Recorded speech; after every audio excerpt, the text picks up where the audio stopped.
What is a hobby someone can have that is an immediate red flag? My old roommate used to go out driving on rainy days, specifically to splash pedestrians. That seems pretty red flaggy to me. That's really sad. My favorite hobby when I owned a truck was driving around during bad blizzards and pulling people's cars out of ditches. That's straight up evil.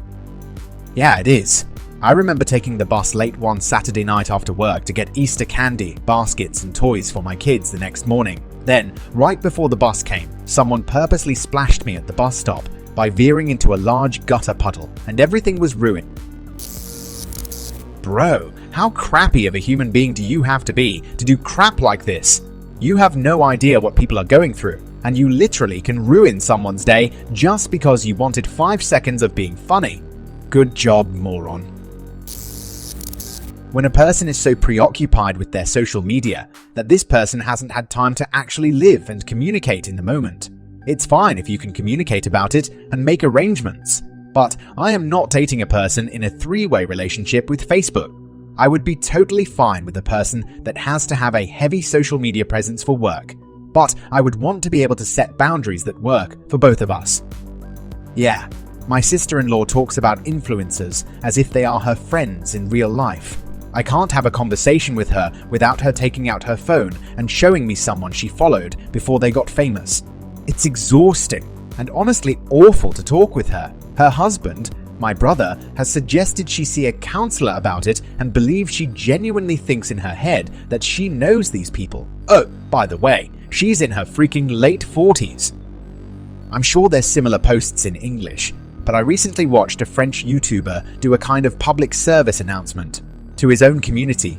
I am not your friend. He was taking a step back on the weird parasocial relationships that form between viewers and entertainers. So maybe look up parasocial relationships and see if you find something that could speak to your sibling in law. Before she stepped out of the public eye, Jenna Marbles did something similar. You guys are nice, and I like that you love my content, but it weirds me out when strangers act like they know me. Watching my content and knowing me as a friend are not the same thing. Mad respect. The typical parasocial quandary. I feel like this is a common trend nowadays with how influencers and online personalities cultivate their fan base to keep them engaged and make them feel like they are a part of something bigger, like they are a community. I think it's toxic and people should really start separating the art from the artist. But this has always been an issue since tabloids and regular celebrities were a thing. Yeah, I was gonna say, parasocial relationships have been a thing since mass communication technology started being used by the public. Radio show hosts, actors, musicians, etc. People follow their lives in close detail. They feel hurt when the person does something outside of their exception. They talk about them like they can do no wrong. They say things like, they aren't like that, as if they know the celebrity personally. They mourn their deaths as if they were a close friend. They take physical liberties with celebrities in public when they wouldn't do that to a stranger, all because in their head they think they have a relationship with that celebrity. This is hardly a new thing, though I do think with the rise of social media, there are a lot more smaller and more intimate parasocial relationships forming, which may make it look worse on the surface. But this stuff has always been a thing. It's just that we have a word for it now. Yeah, honestly, I think there are deeper issues with a person if they have very intense parasocial relationships. I think people who have these relationships are trying to fill a void in their life, and this is the easiest way to do so. For example, if a person lost a close friend, they may form a parasocial relationship with a YouTuber they both used to like to fill the void of losing their friend. This is just one scenario though. There can be a variety of mental disorders that become a prerequisite for intense parasocial relationships.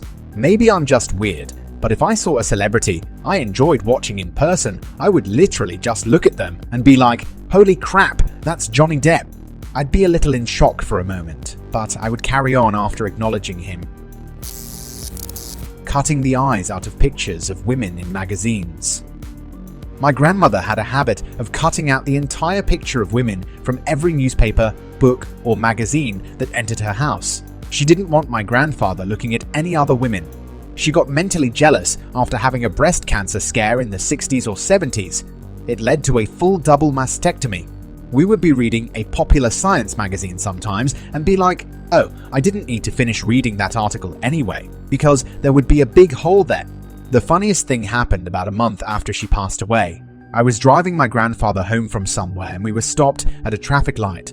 A woman with a tube top on was crossing in front of the car and struggling really hard to keep it up, which failed right in front of my car in full view of my grandfather. I couldn't help but laugh given the bigger picture of the situation. That's actually a really sad story.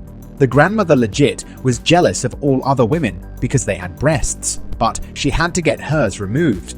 During that time, therapy wasn't even a thing either, so it's not like she could have sought mental help in the same way that we do today. Also, why the hell do people cut the eyes out though? Like what? Family vlogging. Family vlogging completely violates children's privacy. Using kids to shore up your own online presence is not okay. There are parents pimping their kids on OnlyFans, Patreon, etc. I watched 2 videos the other day exposing that people can buy an exclusive picture set of several 8 to 14-year-old girls who are prominent on TikTok via accounts that are run by parents. They showed the metrics, and their viewers and buyers were like 75% males and between the ages of 23 to 47. Freaking insane. The pictures were blurred in the expose, of course, but the pictures were said to be sexy, bikini pics of little tween and teen girls. Disgusting crap. As a person with a kid who didn't even really want kids, it absolutely blows my mind how easily some people exploit their own children. Like, that is your baby. How effed in the head do you have to be to put money over the privacy, safety, and dignity of your child? I don't even post regular innocent family photos of my kid on social media, outside of like sending direct Snapchats to her dad and uncle. I'm far too paranoid about the kind of people that might see them, even though I'd like to think I'm not friends with anyone that would look at her in some kind of predatory way like that. Damn, that just really makes me so freaking angry. When you have a kid, your entire purpose for the remainder of your life should be raising them to be the best version of themselves and protecting them from the evils of the world the best you can, not sacrificing them to those evils for a quick buck. Holy crap. Yeah, I definitely talked about this in another video. Parents who exploit their children for views and money really piss me off.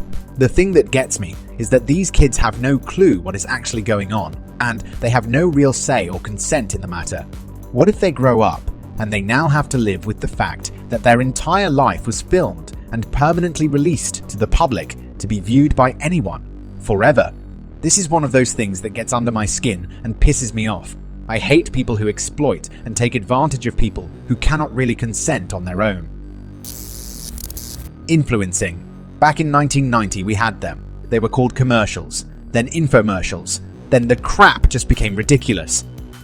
Such a disturbing phenomenon.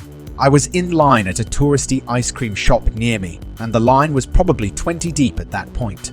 3 women approached the counter and asked for samples of various kinds. It was their turn in line, so fine.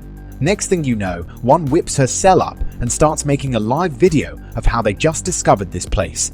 They spent the next 2 minutes sucking their samples off mini spoons for their fans. People still waiting in line were just like, "Get out of the way!" They never actually ordered anything. For me, these women epitomize the idiocy of influencing. They never actually discover anything but pretend they're the first person to experience things. So freaking fake. I might be going off the deep end with this conspiracy theory of mine, but I think the reason we see this a lot with Generation Z is because millennials failed them as parents. Millennials did not prepare them for the real world and getting a job that pays well and makes them decently happy. They did not teach them how to become adults. So, the only thing younger people can think of to make money, since it seems so easy, is to become an influencer. How hard could it be, right? Actually, the chances of you becoming an influencer are smaller than you getting struck by lightning. This is a product of kids who were never told no. Watching gore and sending gore videos to their friends. I had a roommate like this. He started watching all kinds of gore and pain Olympic videos. It gave him some sort of superiority complex since he became desensitized to gore, and he would always try to get me to watch videos with him. Likely so I would be grossed out and he wouldn't, as some sort of alpha move or something. Fast forward a month, and I found our other roommate lying in a pool of blood on the bathroom floor, barely conscious. Where was our super alpha Chad roommate when our friend was dying in our bathroom? He ran out of the room and slept at the neighbors, leaving me to keep our roommate awake while the paramedics showed up and eventually mop up all the blood. The one roommate lived, and last I heard is doing well. The other guy can go frick off.